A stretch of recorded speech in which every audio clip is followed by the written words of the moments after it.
The Queen, her gold carriage alone is made of 4 tons of solid gold, worth over $370 billion at today's gold prices. The Bank of England Nominees Limited was established to hide the Queen's investments. Secrecy about her wealth protects her. Government and banking officials inform the Queen about where to invest her wealth. That's called insider trading, and it's illegal. But the Queen gets away with it scot-free. Why? Because she's the Queen, and she's immune to prosecution. The Queen owns more than 300 residences, including castles and palaces, crown jewels, over 27,000 masterpieces, prize racehorses, and a fleet of Bentleys and Rolls-Royces. Her colossal wealth also includes crown land and investments that she inherited from her black nobility ancestors. The Queen's Crown Estate includes over 50% of the UK's coastline, as well as Regent Street and Windsor Great Park. Her trillions in wealth are passed down to her descendants, untaxed. Would British tourism collapse if the monarchy was abolished? No, statistically, Buckingham Palace doesn't even make the top 20 list of tourist attractions. Do you know how much the Queen is worth? 17 trillion pounds. That's $30 trillion.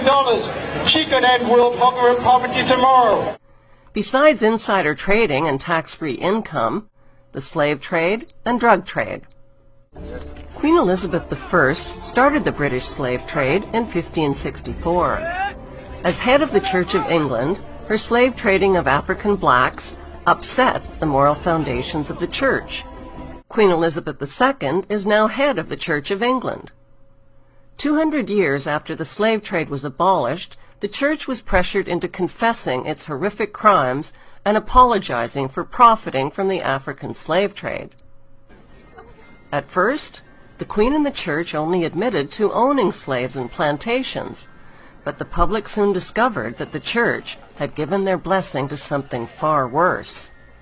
The Church had approved the beating, mutilation, rape, kidnapping, and murder of tens of millions of Africans by declaring that Africans had no soul. This gave the Church a divine license to profit from their diabolical crimes. Even more lucrative than Queen Elizabeth's slave trade was Queen Victoria's drug trade.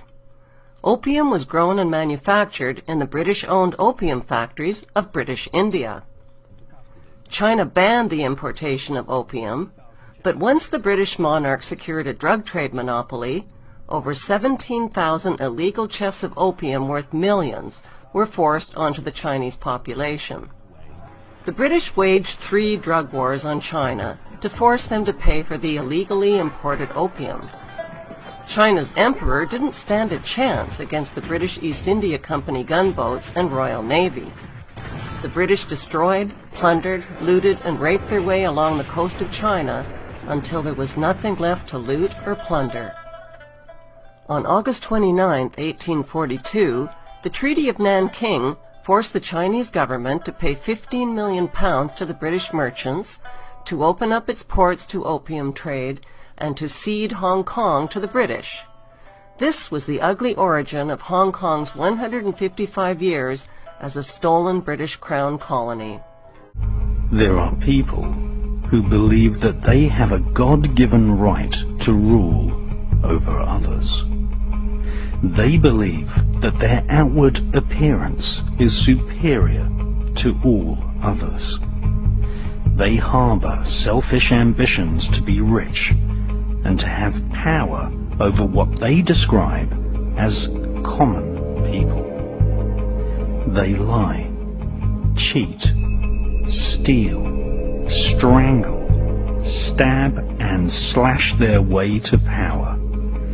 They believe that their actual willpower, what the British occultist Aleister Crowley described as the will of Thelema, the royal will, must be obeyed. Literally millions of people have been slaughtered at the behest of the royal lust for war, and thousands of people have been assassinated so that demonic dukes and killer queens can reign supreme.